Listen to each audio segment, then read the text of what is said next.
നമസ്തേ RP. നമസ്തേ. ഇപ്പോൾ social മീഡിയയിലും വാർത്താ മാധ്യമങ്ങളിലൊക്കെ ഒരു വാർത്ത വന്നിട്ടുണ്ട്. അരുണാചൽ പ്രദേശിന്റെ ചില ഭാഗങ്ങൾ, അതിർത്തി ഭാഗങ്ങളൊക്കെ ചൈന കയ്യേറ്റം നടത്തി എന്നുള്ള രീതിയിലുള്ള ഒരു വാർത്ത വന്നിട്ടുണ്ട് ആർപി. അപ്പോൾ ഈ വാർത്തയിലുള്ള സത്യാവസ്ഥ എന്താണ്, എത്രത്തോളം ഉണ്ട്? അപ്പം ആ വാർത്തയെ തള്ളിക്കൊണ്ട് ഇന്ത്യൻ ആർമിയൊക്കെ രംഗത്ത് വന്നിട്ടുണ്ട്. എങ്കിൽ പോലും അത് എത്രത്തോളം സത്യമുണ്ടെന്നുള്ളൊരു ആളുകൾക്ക് നമ്മുടെ വാർത്ത വായിക്കുന്ന ആളുകൾക്ക് പലർക്കും അതൊരു ഡൗട്ടുണ്ട്. അത് എന്താ സത്യമാണോ അല്ലയോ? ഇപ്പോഴത്തെ നമ്മുടെ മലയാള മാധ്യമങ്ങളിൽ വരുന്ന വാർത്തകൾ അറിയാമല്ലോ, എത്രത്തോളം സത്യമുണ്ടെന്നുള്ളത് അവർക്ക് വിശ്വസിക്കാൻ പറ്റില്ല. അപ്പം നമ്മൾ തത്വമയ ന്യൂസ് അത് പഠിച്ചിട്ട് അത് ഒരു ആർപിയുടെ ഭാഗത്തു നിന്നുള്ള ഒരു അഭിപ്രായം അല്ലെങ്കിൽ ഒരു വിശദീകരണം നമ്മുടെ പ്രേക്ഷകർക്കൊന്ന് നൽകാമോ? അല്ല, അനീഷ പറഞ്ഞു തന്നെയാണ് അതിൻ്റെ അകത്തെ പ്രധാന കാര്യം. അതായത് മാധ്യമങ്ങൾ ഈ വാർത്തകളൊക്കെ റിപ്പോർട്ട് ചെയ്യുന്നത് വളരെ എക്സാഗ്രേറ്റഡ് ആയിട്ടാണ് മിക്കവാറും പലരും അത് ചെയ്യുന്നത്. ഒരു സെൻസേഷൻ ഉണ്ടാക്കാനൊക്കെ നേരത്തെ ഓർക്കുന്നുണ്ടാവും, ഏതാണ്ട് ഒരു വർഷം മുമ്പ് സിലിഗുരി നെക്ക് അത് അതിൻ്റെ വീതി കൂട്ടി അത് പിടിച്ചെടുത്തു എന്നൊക്കെ പറഞ്ഞ് നമ്മുടെ പല ആൾക്കാരും വാർത്തകൾ ചെയ്തിരുന്നു. അതിലൊന്നും യാതൊരു സത്യവും ഇല്ല. അപ്പോൾ അതുപോലെയാണ് ഇപ്പോൾ ചൈനീസ് അഗ്രഷൻ എന്ന് പറയുന്നത്. പറയുന്ന വാർത്ത എന്താണ് എന്ന് ചോദിച്ചാൽ മാത്രമേ അത് സത്യമാണോ അല്ലയോ എന്ന് പറയാൻ പറ്റൂ. പക്ഷേ ഇപ്പോൾ ഉദ്ദേശിക്കുന്നത് ചൈന ഭാരതത്തിലേക്ക് കടന്നു കയറി ഭാരതത്തിൻ്റെ ഭൂമി കൈവശപ്പെടുത്തി എന്നുള്ളതാണെങ്കിൽ അത് തെറ്റാണ്. പക്ഷേ സംഘർഷമുണ്ടോ എന്ന് ചോദിച്ചു കഴിഞ്ഞാൽ സംഘർഷമുണ്ട്, അത് സത്യവുമാണ്. അതായത് ഭാരതത്തെ സംബന്ധിച്ചിടത്തോളം ഭാരതത്തിന് എപ്പോഴും തലവേദനയാണ് ചൈനയുടെ ഈ ബോർഡർ. നമ്മുടെ വടക്ക് കിഴക്കൻ സംസ്ഥാനങ്ങൾ, അതുപോലെ അക്സായി ചീൻ ഉൾപ്പെടുന്ന വടക്ക് ഭാഗത്തുള്ള ഭാഗങ്ങൾ, ഈ രണ്ടിടത്തും ചൈന നിരന്തരം നമ്മളെ മലയാളത്തിൽ പറയില്ലേ, ചൊറിയുക എന്ന് പറയില്ലേ, ചൊറിഞ്ഞുകൊണ്ടിരിക്കുകയാണ്, മാന്തുകയാണ്. അത് ചൈനയുടെ ഒരു സഹജ സ്വഭാവമാണെന്നേ നമുക്ക് പറയാൻ പറ്റുള്ളൂ. പറഞ്ഞു കഴിഞ്ഞാൽ അനീഷയ്ക്ക് അതിൻ്റെ ഒരു ഇത് മനസ്സിലാവും. അതായത് ചൈന ലോകത്ത് ഏറ്റവും കൂടുതൽ രാജ്യങ്ങളുമായിട്ട് അതിർത്തി പങ്കിടുന്ന ഒരു രാജ്യമാണ്. ഏതാണ്ട് 14 രാജ്യങ്ങളുമായിട്ട് ചൈനയ്ക്ക് കര അതിർത്തി തന്നെ ഉണ്ട്. മനസ്സിലായില്ലേ? കര വഴിയുള്ള അതിർത്തിയുണ്ട്. പക്ഷേ ചൈനയ്ക്ക് ഭൂമി സംബന്ധിച്ച് അല്ലെങ്കിൽ അതിർത്തി തർക്കമുള്ളത് 17 രാജ്യങ്ങളുമായിട്ടാണ്. കാരണം ഇതിൽ കരഭാഗമുള്ള രാജ്യങ്ങളും അല്ലാതെയുള്ള രാജ്യങ്ങളും ഉൾപ്പെട്ടിട്ടുണ്ട്. മിക്കവാറും എല്ലാവരുമായിട്ടും ചൈനയ്ക്ക് ഡിസ്പ്യൂട്ടുണ്ട്. അപ്പോൾ അതിലെ ഏറ്റവും ഭീകരമായ അല്ലെങ്കിൽ ഏറ്റവും ഒരു യുദ്ധത്തിലേക്കൊക്കെ പോയിട്ടുള്ള ഡിസ്പ്യൂട്ട് ഭാരതവുമായിട്ടുള്ളതാണ്. ഇപ്പോൾ തൈവാൻ, ഇപ്പം നമ്മൾ സംസാരിച്ചുകൊണ്ടിരിക്കുമ്പോൾ തൈവാനുമായിട്ടുള്ള സംഘർഷം മൂർച്ഛിച്ചിരിക്കുകയാണ്. ഫിലിപ്പൈൻസിൽ പ്രശ്നമുണ്ട്. അപ്പോൾ ഇവൻ്റെ എല്ലാം ഒരു കോമൺ ഫാക്ടർ അപ്പുറത്ത് നിൽക്കുന്ന കമ്മ്യൂണിസ്റ്റ് ചൈനയുടെ സാമ്രാജ്യത്വ മോഹങ്ങളാണ്. അവർക്ക് അതിർത്തി മാന്തി വികസിപ്പിക്കുക എന്നുള്ളത് അവരുടെ ഒരു സ്ഥിരം നയമാണ്. ഇത് ഭാരതത്തിൽ ഇപ്പോൾ നടക്കുന്നില്ല. അതിൻ്റെ ഒരു വലിയ ഫ്രസ്ട്രേഷൻ ഇവർക്കുണ്ട്. 2014 ശേഷം, ഇത് ഞാൻ നേരത്തെ പറഞ്ഞിട്ടുണ്ട്, 2014 മുമ്പ് പലപ്പോഴും ടി വിയിലൊക്കെ കാണിച്ചിട്ടുണ്ട്, നമ്മുടെ സൈനികർക്ക് യാതൊരു നിർദ്ദേശങ്ങളില്ല, എന്ത് ചെയ്യണമെന്നറിയില്ല. അവരിങ്ങനെ കൈകൂപ്പി ചൈനീസ് പട്ടാളക്കാരോട് പറയാണ് നിങ്ങൾ അതിർത്തിയിൽ നിന്ന് തിരിച്ചു പോകുമെന്ന്. പക്ഷേ ഇപ്പോൾ അങ്ങനല്ല. ഇപ്പോൾ ഗൽവാൻ നടന്നു, ഡോക്ലാം നടന്നു. അവിടെയൊക്കെ നല്ല തിരിച്ചടി കൊടുക്കാൻ നമുക്ക് പറ്റിയിട്ടുണ്ട് ചൈന കാണിക്കുന്ന സാഹസത്തിന്. അപ്പോൾ ഒരർത്ഥത്തിൽ ഇത് ശരിയാണോ എന്ന് ചോദിച്ചു കഴിഞ്ഞാൽ സംഘർഷമുണ്ട്. പക്ഷേ അതിർത്തി മാന്തി നമ്മളുടെ ഭൂമി കൈവശപ്പെടുത്തി എന്ന് പറഞ്ഞാൽ അത് ഇക്കാലത്ത് നടക്കുന്ന കാര്യമേ അല്ല. ആർപി, അതുപോലെ തന്നെ ഇപ്പോൾ ചൈനയ്ക്ക് നമ്മുടെ ഭാരതത്തിൽ നിന്നുള്ള ഒരു സപ്പോർട്ട് ഉണ്ടെന്ന് ഇപ്പോൾ കോൺഗ്രസ് സർക്കാർ ഒരു സപ്പോർട്ടുണ്ട്, സ്പൈ വർക്ക് നടത്തുന്നുണ്ടെന്നുള്ള രീതിയിലുള്ള വാർത്തകളൊക്കെ വരുന്നുണ്ട്. അതുപോലെ തന്നെ ചങ്കിലെ ചൈനയായിട്ട് നടക്കുന്ന കുറച്ച് ആൾക്കാരുണ്ട്.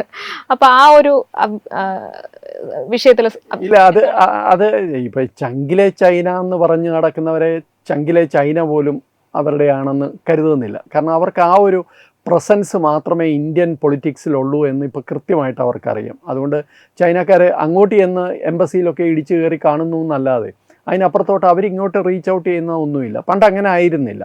ഇപ്പോൾ ശരിക്കും പറഞ്ഞു കഴിഞ്ഞാൽ ചൈന തൊഴിലാളി സമ്മേളനത്തിന് വിളിക്കുന്നത് BMS-നെയാണ്, ABVP-കാർ പോകുന്നുണ്ട്. അങ്ങനെ പല അത്തരം സംഘപരിവാറുമായി ബന്ധപ്പെട്ട് നിൽക്കുന്ന സംഘടനകളെയൊക്കെയാണ് സംഘടനകളുടെ വലിപ്പം കാരണം അവർ ക്ഷണിക്കുകയും ഇൻ്റർനാഷണൽ മീറ്റിങ്ങിൽ പോവുകയും ഒക്കെ ചെയ്യുന്നത്.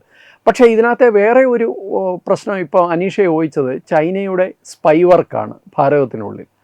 ചൈനയ്ക്ക് അതിർത്തിയിൽ കാര്യമായിട്ടൊന്നും ചെയ്യാൻ പറ്റുന്നില്ല എന്ന് മനസ്സിലായതുകൊണ്ട് തന്നെ ചൈന നമ്മൾക്കെതിരെയുള്ള ചാരപ്രവർത്തനം ശക്തമായിട്ട് മുമ്പോട്ട് കൊണ്ടുപോകുന്നുണ്ട്. അത് കഴിഞ്ഞ കുറേ വർഷങ്ങളായിട്ടുണ്ട്. ഇതിൽ നമ്മളുടെ കടൽ ഭാഗത്തുള്ള നമ്മളുടെ നീക്കങ്ങളെക്കുറിച്ചുള്ള കൃത്യമായ സർവൈലൻസ് ഉണ്ട്. ചൈനയുടെ ആൾക്കാരെ ഭാരതത്തിനുള്ളിൽ സ്പൈസായിട്ട് നിരവധി ആൾക്കാരെ, ചാരന്മാരെ പിടിച്ചിട്ടുണ്ട് നമ്മൾ ഇതിനോടകം. ഇത് കൂടാതെ സൈബർ അറ്റാക്കുകൾ, സൈബർ സർവലൻസും സൈബർ അറ്റാക്കുകളും ചൈന നടത്തുന്നുണ്ട്. അത് വളരെ സീരിയസ് ആയ വിഷയമാണ്. നമ്മളുടെ പവർ ഗ്രിഡ്സിനെ പോലും അഫക്റ്റ് ചെയ്യുന്ന രീതിയിൽ ചൈനയുടെ സർവലൻസും ചൈനയുടെ സൈബർ പോരാളികൾ, അവരെ സൈബർ ശരിക്കും പറഞ്ഞു കഴിഞ്ഞാൽ ഹാക്കർമാരാണ്, പക്ഷേ അവരെ ചൈന അവരുടെ പോരാളികളായിട്ട് നിശ്ചയിച്ചിരിക്കുന്ന ആൾക്കാരാണ്. അവർ കയറി വലിയ, നമ്മളും തിരിച്ചടിക്കുന്നുണ്ട്, ഇല്ലയെന്ന് ഞാൻ പറയില്ല, പക്ഷേ അവരുടെ ഒരു ഭാഗത്തു നിന്നുണ്ട്. ഇനി ഇതിൻ്റെയൊക്കെ അപ്പുറം രണ്ട് കാര്യങ്ങൾ കൂടിയുണ്ട്, അതുകൂടെ പറയാതെ ഇത് അവസാനിക്കില്ല. ഒന്ന്, ഇപ്പം നമ്മൾ നേരത്തെ പറഞ്ഞ പോലെ ചൈനയുടെ surveillance, maritime surveillance, maritime intelligence അതുണ്ട്.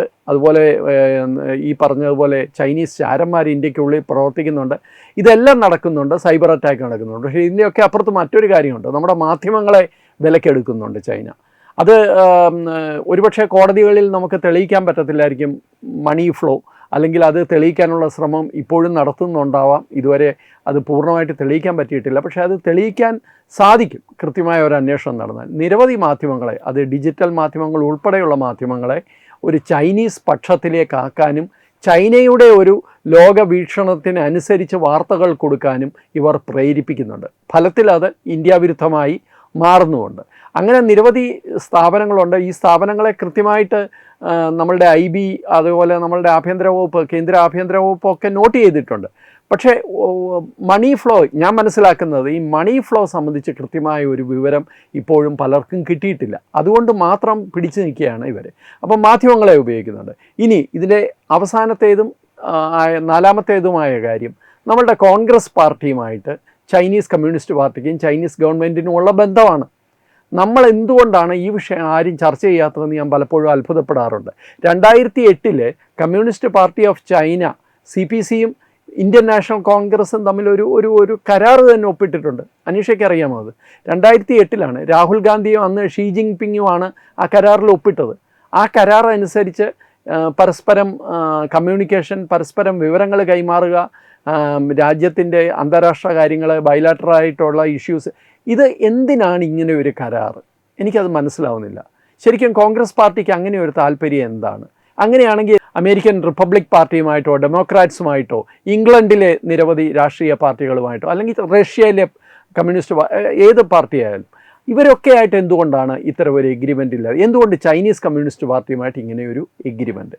അവിടെയാണ് നമ്മൾ മനസ്സിലാക്കേണ്ടത്. ഇത് ഫണ്ടിങ് ആണ്. രാജീവ് ഗാന്ധി സെൻറ്റർ, ഡൽഹിയിലെ RGF, അവർക്ക് ഫണ്ടിങ് ഉണ്ടായിരുന്നു, രാജീവ് ഗാന്ധി ഫൗണ്ടേഷൻ.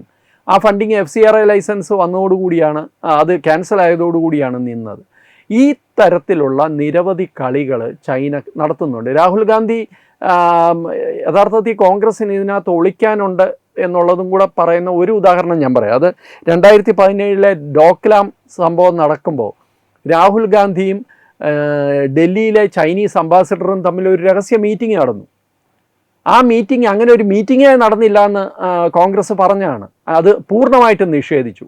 പക്ഷേ ചതിച്ചത് ഡൽഹിയിലെ ചൈനീസ് എംബസിയാണ്. അവരുടെ വെബ്സൈറ്റിൽ ഇങ്ങനെ ഒരു മീറ്റിംഗ് നടന്നു എന്ന് കൺഫർമേഷൻ വന്നു, പോസ്റ്റ് വന്നു, അടുത്ത നിമിഷം ആ പോസ്റ്റ് ഡിലീറ്റ് ചെയ്തു. അപ്പോഴാണ് കോൺഗ്രസ് പാർട്ടി സമ്മതിക്കുന്നത് യെസ് അങ്ങനെ ഒരു മീറ്റിംഗ് നടന്നു എന്ന്. അതിനു മുമ്പ് അത് നിഷേധിക്കുകയാണ് ചെയ്തത്. അപ്പോൾ എന്തിനാണ് ഇത്രയും രഹസ്യാത്മകത? ഇതുവരെ എന്തുകൊണ്ടൊരു വലിയ ചർച്ചാ വിഷയം ആയില്ല എന്ന് എനിക്ക് അത്ഭുതം തോന്നാറുണ്ട്. ഒരു കാര്യവും ഇല്ല. 2017 കോൺഗ്രസ് അധികാരത്തിലില്ല. ഒരു സംഘർഷം നടക്കുന്ന ആ സംഘർഷത്തിന് കോൺഗ്രസിൻ്റെ രാഹുൽ ഗാന്ധി എന്തിനാണ് ചൈനീസ് എംബസി ചെന്നിട്ട് ചർച്ച നടത്തുന്നത്? അപ്പോൾ ഈ ബന്ധത്തിന് പല മാനങ്ങളുണ്ട് എന്ന് നമ്മൾ സംശയിക്കണം. അതിലെന്തായാലും പണം ഒരു ഘടകമാണ് എന്നും നമ്മൾ സംശയിക്കണം.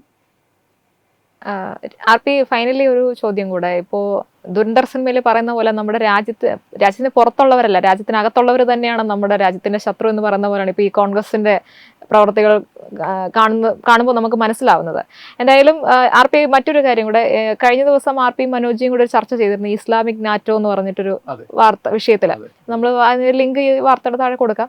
അപ്പോൾ ആ ഇസ്ലാമിക് നാറ്റോയുടെ ഒരു ഇതും പിന്നെ ഇപ്പൊ ഈ ഒരു വാർത്തയും ഇതെല്ലാം കൂടെ കൂട്ടി വയ്ക്കുമ്പോൾ നമ്മുടെ ഭാരതം കരുതിയിരിക്കണം ഒരു അങ്ങനെ ഒരു ഇതും കൂടെ. തീർച്ചയായിട്ടും അതിനകത്ത് യാതൊരു സംശയമില്ല. നമ്മളെ സംബന്ധിച്ചിടത്തോളം വലിയൊരു എന്താ പറയുക, വലിയൊരു ഭീഷണി എന്ന് ഞാൻ പറയില്ല, പക്ഷെ വലിയൊരു മോദി സർക്കാരിന്റെ പതനം ആഗ്രഹിക്കുന്ന വലിയൊരു വെല്ലുവിളിയാണ് നമ്മുടെ മുമ്പിൽ വരുന്നത്. അവിടെയും ചൈനയ്ക്ക് ഒരു പ്രധാന റോളുണ്ട്. അതുകൂടെ നമ്മൾ പറയണം. ഈ ഇസ്ലാമിക് നാറ്റോ എന്ന് വിളിക്കുന്ന മെക്ക എഗ്രിമെന്റിൽ തുർക്കിയും പാകിസ്ഥാനും സൗദി അറേബ്യയുമാണ് വരുന്നത്. അപ്പോൾ അതിൽ സൗദി അറേബ്യയ്ക്ക് മാത്രമാണ് ഭാരതത്തോട് ഒരു സൗഹൃദ മനോഭാവം ഉള്ളത്. മറ്റ് 2 രാജ്യങ്ങളും ഭാരതത്തിൻ്റെ ശത്രു രാജ്യങ്ങളാണ്. പക്ഷേ ഇതിൻ്റെ പിന്നിൽ പ്രവർത്തിക്കുന്ന ഒരു ചാലകശക്തി, നേരത്തെ അനീഷ പറഞ്ഞ ഇന്നലത്തെ ആ ഡിസ്കഷനിലും ഞാനത് പറഞ്ഞിരുന്നു, ഇതിൻ്റെ ചാലകശക്തി, ഇസ്ലാമിക് നാറ്റോയുടെ ചാലകശക്തി എന്ന് പറയുന്നത് ചൈനയാണ്.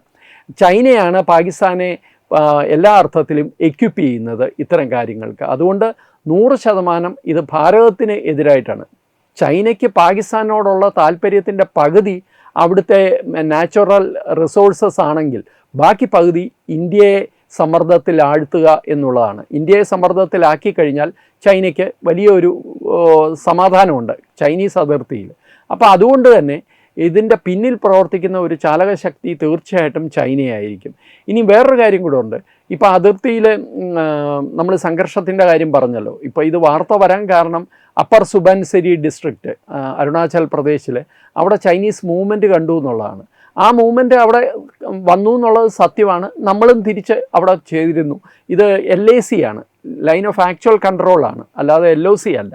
അപ്പോൾ 2 കൂട്ടരും ഒരേ സ്ഥലത്ത് പെട്രോളിങ് നടത്തുന്ന പല സന്ദർഭങ്ങളുണ്ട്, പല മേഖലകളുണ്ട്. അതൊക്കെ എല്ലാവർക്കും അറിയാവുന്ന കാര്യമാണ്.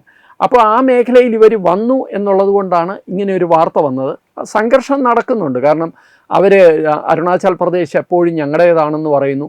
നമ്മളതിന് തിരിച്ചടി എന്നുള്ള നിലയിൽ കഴിഞ്ഞ 7-ാം തീയതിയാണെന്ന് തോന്നുന്നു അരുണാചൽ പ്രദേശിലെ 27 സ്ഥലങ്ങൾ നമ്മൾ വീണ്ടും റീമാപ്പ് ചെയ്ത് സർവേ ഓഫ് ഇന്ത്യ പ്രസിദ്ധീകരിച്ചു. അത് ചൈനയ്ക്ക് വലിയ പ്രതിഷേധം ഉണ്ടായി അക്കാര്യത്തിൽ. അപ്പോൾ ഇങ്ങനെ സംഘർഷം ഒരു വശത്ത് നടക്കുന്നുണ്ട്. പക്ഷേ അതൊരു യുദ്ധമോ അല്ലെങ്കിൽ ഭൂമി കയ്യേറ്റമോ അല്ല.